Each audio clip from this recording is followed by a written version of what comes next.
I love The Wire. The Sopranos. Are those still on the air? No. Oh, that's too bad.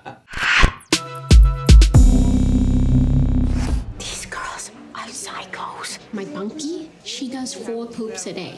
What? Hi, Adam. Hi. How are you today? Good, how are you? Good. Nikki has been in Supermax in isolation before, if I recall right. Yes. Do you think that gives her an advantage to the other women that experience that now for the first time in this sixth season? I think that maybe the advantage is a healthy dose of fear of just how intense and how scary and how dangerous Max truly is. So I think she's aware. And also how dangerous it is for her and her addiction. How will she cope with being isolated from the rest of the group, especially Red, who has helped her before with her drug problems?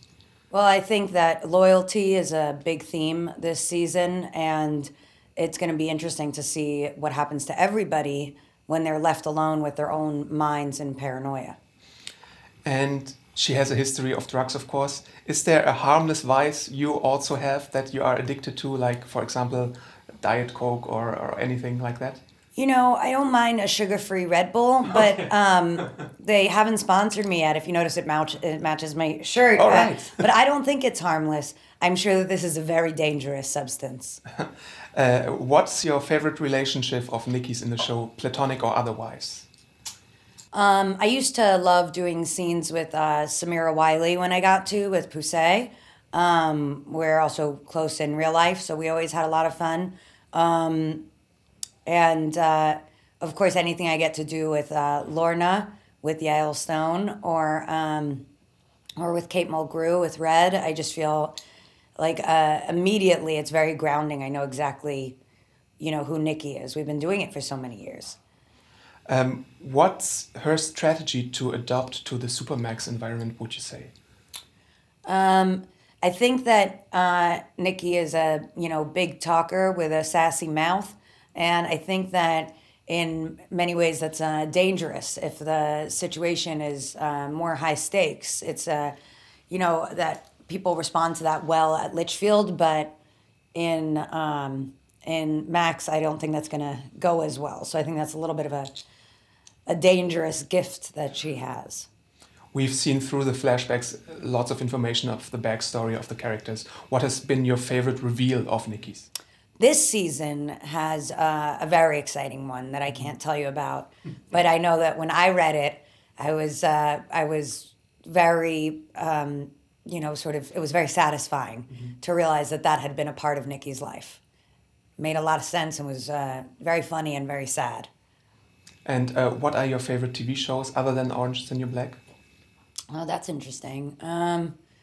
I think I mostly watch documentaries, I guess. I really the latest Netflix show that I fell in love with was Wild Wild Country. And I thought The 13th was incredible. I loved that documentary, What Happened, Miss Simone. So I think I'm big on documentaries. I love The Wire. The Sopranos.